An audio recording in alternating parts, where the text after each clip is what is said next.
No, Prof, we're talking about the issues of Chapter 6 of the Constitution and leadership and integrity. And you're finishing your thoughts. You're saying that the problem is the law. Okay. Yeah. What happened is some clever fellows, they introduced a gangster clause in the Constitution. And that clause has tied people down. That is Article 99, is Article 3. Unless we delete that article, it will be very difficult to deal with this thing. But there's something that Mutunga Court would have done in 2013. Mutunga Court would have actually ignored that article and the rule against Uhuru Kenyatta and William Ruto participating in the 2013 election because they were facing crimes against humanity.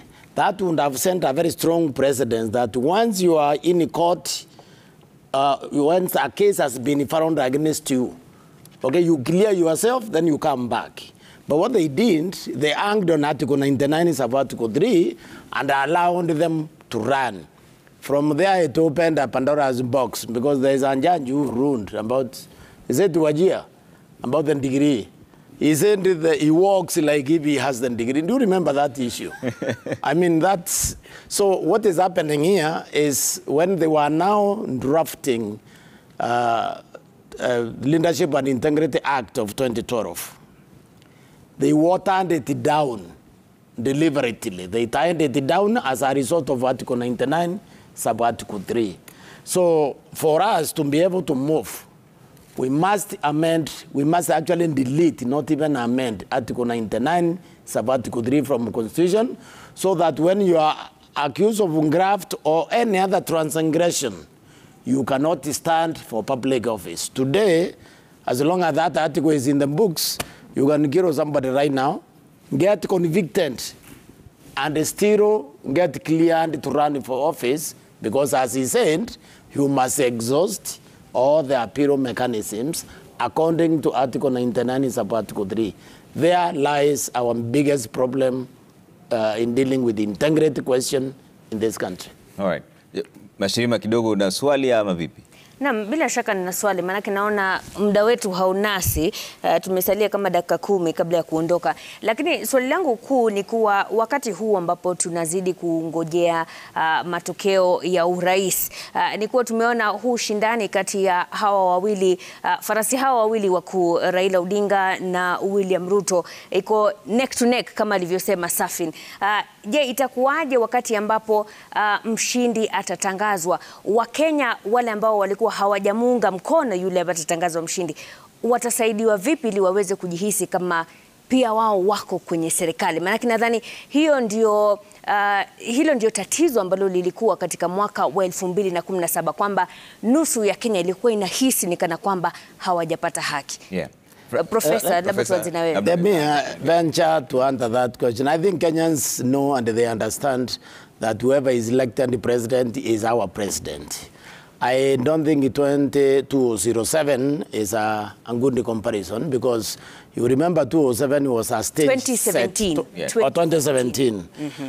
Okay, 2017. What I think people have understood right now, that we live in this polity, all of us together. The policy, bad government policy affect us equally, whether you are in this side or this side. So once the leader is declared, I think Kenyans understand that that's our leader. I just wanted also to comment on what happened in Bomas. Yes. Right now. I thought that's a very small thing. I think we shouldn't try to lift it. In this heat, there would have been differences. What I felt is how they addressed it. They didn't have to go to the camera. They simply needed to quietly call the people and they tell them this is how we want us to carry this exercise, so that they don't involve the country in more problem-solving situations. So they need to reach to emotional intelligence when they are dealing with these more little things. Right. So me, I think we will move as a country very peacefully. This has been an extremely peaceful electioneering period. Yeah. Even after the announcement of the president who has won, we will remain peaceful. Yeah. Asaska, as we wind up on this conversation, how do we reconcile the nation after the announcements from the IBC? What steps and measures? The president who wins needs to reach out in a sense. I meant to ask. Oh, sorry.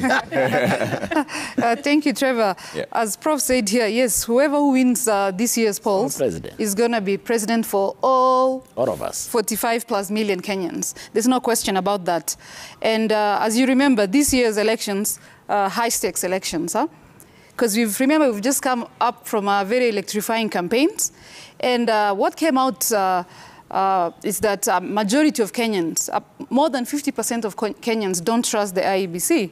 And that was quite something. That's a big thing for us to look at, because remember, Kenya is one of the 27 countries in Africa who are using technology in registering voters, in identifying and verification of voters at the polling station, as well as in the transmission of votes. So as much as the Craigler report and Kenya Constitution 2010 has brought about many changes with the IEBC Act, with the Election Acts, with the Election Regulation Technology Act, and many other subsidiary legislation, we've seen that Kenyans still don't really trust our institutions. And we wonder why. And to be honest, whoever wins this election, this election is no longer about the 25% of votes from at least